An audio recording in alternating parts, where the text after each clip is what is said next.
Victor Shegelski. I'm the assistant curator here at the E.H. Strickland Entomological Museum.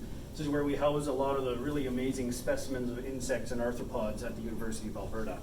So just to show you guys some of the stuff we've got in our outer display case, we've got some really beautiful old microscopes and books on microscopy. And then we have all sorts of really amazing specimens that have been donated from all sorts of different sources. Beautiful, absolutely amazing wasps here. Things like giant stick bugs and locusts, moths. And then over here we have some really nice and absolutely diverse butterfly specimens and some really amazing beetles, like this really creepy guy over here, the Harlequin Beetle. It's basically a big, if you guys have ever seen a big spruce sawyer beetle, this is a really big version of one of those, but you can see the front legs on them are super long and creepy. Anyways, really cool specimen. We've got bird-eating tarantula, and then some things like giant leaf insects. There's an emperor scorpion, really nice praying mantis, stick bugs, some absolutely beautiful butterflies. We have a large donation from Steve Shigematsu where he had collected butterflies his whole life, and we have absolutely amazing diversity in that collection. And then here's a couple of really nice beetles donated by the former assistant curator of the museum, Danny Schley. And then here's some beetles that have been used specifically for research at the University of Alberta. Anyways, we come inside. When you first come in, you basically see we have an area here with some computers. This is where volunteers can come in and basically look at specimens. They'll take the data that's on the little tiny labels on the specimens, and then they will write it up on the computer so that it's digital, and then it can be available for other people to look at. So you can see all the little tiny labels on there, and then the UASM number is basically the number it has for the museum here. And as you can see, there's a lot of specimens. We have over 1 million specimens at the museum, and currently only about a third of them, a little over 300,000, are actually databased. So we're working on making all these specimens digital so that people that want to access this data can do so from anywhere in the world. So this is where the volunteers will work on doing that. And then here's where we get a lot of our collection material. It actually comes from donations that come in. And so what we do is we get the donations, we have to put them in a -70 freezer for usually around a week to make sure that if there's any kind of little pests inside that might eat the specimens, we can make sure that they don't survive that.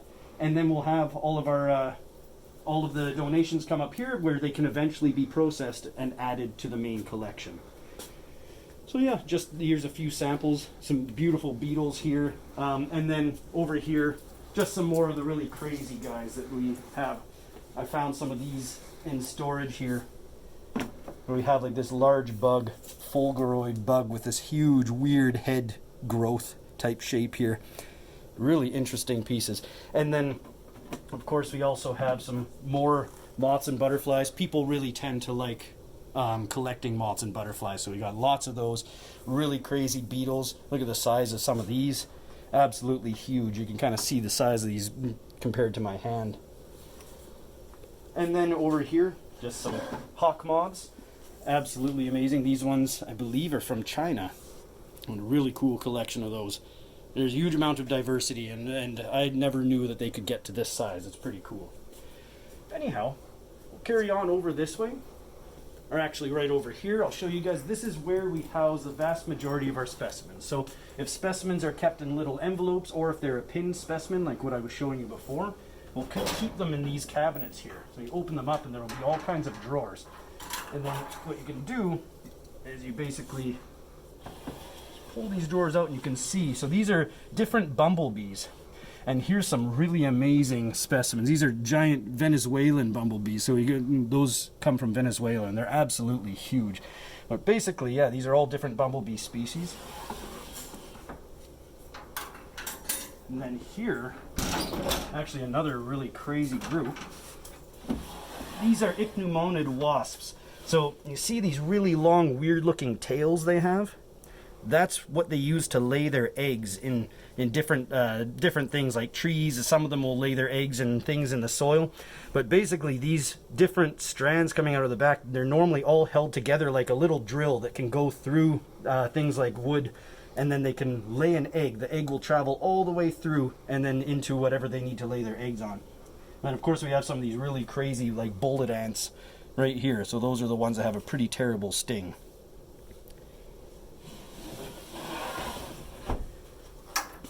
And then just another little example of some of the moths and butterflies. These are from that Shigemitsu donation. And here you can see a few more. And there's one of the very well-known Atlas moths there. Absolutely humongous. Very beautiful moths. Alright. So that's how we store a lot of these pinned specimens. And then just over here, I'll show you some more of the features in the museum.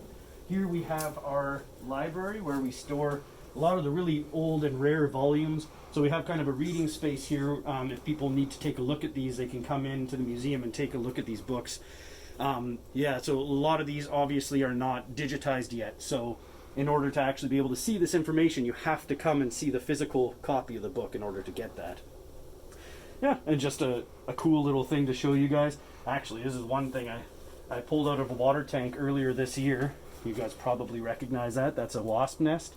But yeah, we had a bad year for them, or a good year if you're a wasp. But there's a lot of them around, so I've actually been pulling wasp nests off things all winter now. In the winter time, they're not in there, so you're good to go. Anyways, and then here's one of my favorite species, Blabris giganteus, the giant tree cockroaches. These are really big cockroaches, very cool, very friendly and laid back. Definitely one of my favorites. Anyways, they look really big and scary, but they're actually super nice. Yeah, I've been holding these guys for years. They don't bite. They're pretty awesome. There he is right there. Alright, now the next thing I'm going to show you guys is pretty awesome. This is a special room we have that's designed for storing things that are kept in liquids, such as alcohol that preserves them. So basically this room prevents that alcohol from evaporating.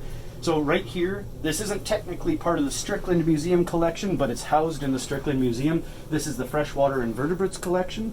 So all kinds of specimens in here held in little vials, and these are used for teaching identification and biology and ecology of freshwater invertebrates. Then over here we have more specimens kept in cabinets. So some really interesting, weird specimens. These aren't insects; they're arachnids. But here you have tailless these are tailed whip scorpions. So really crazy-looking guys. And then we have all sorts of Trichoptera. We have thrips. All sorts of specimens that are either on slides or kept in ethanol. Here we have the Robin Leech spider collection, an absolutely amazing collection of all kinds of different spiders from all over the place. Absolutely awesome, and a huge amount of diversity. And this collection is used in a lot of cases when people are looking at comparing different specimens and identification. So a very, very useful resource for sure. Alright, so that's the liquid room. A lot of storing of supplies and things like that as well. And if we come out, we have some workspaces in the back. So this is where people can do work if they're working on particular specimens or groups. And then here is another really cool living specimen just to show you guys. This is a praying mantis. They're absolutely awesome. Really cool guys. And if you ever get the chance to really look at one of these, you definitely should. They move almost like little people. And they can turn their head and look around. Oh, I was hoping you'd look over at the camera or something. Anyways, oh yeah, you can kind of see him moving his head. But there you go. Praying mantises are just absolutely awesome. And they start off so small, but that they can grow so big. Anyhow. Alright, it's just for you guys to see. Yeah, so this is a workspace where people can do all sorts of different projects. Right now we have things where people are doing identification of different specimens. We also process loans over here, so if there's people that want to work on a particular group of insects, we can package things up and send them out to them when they work at different institutes. And then here's where we actually do a lot of imaging of specimens. So sometimes the insects will be very, very small, but they'll be really cool. And what we can do is we can actually use these instruments here. So there's a dissecting microscope attached to a camera, and we can get really nice images of those specimens. And then that's the kind of thing that we can put online on our website, where you can look at all the different specimens in the Strickland Museum. So that's where we're digitizing. We're trying to make little kind of profiles for different insects so that you can look at them and see what they look like and how to identify them. All right. And then, yeah, that basically takes us around to the last part. I wanted to show you guys some hissing cockroaches. These happen to also be one of my favorite types of cockroaches. And let's see if we can get a guy out here. So there you go. So they are also very nice cockroaches, very laid back, very easygoing. And if you make them mad, usually the worst thing that's going to happen is they'll hiss at you if they get mad or excited. Let's see, maybe we can get them to make a little sound for you guys. Nope, see, he's pretty easy.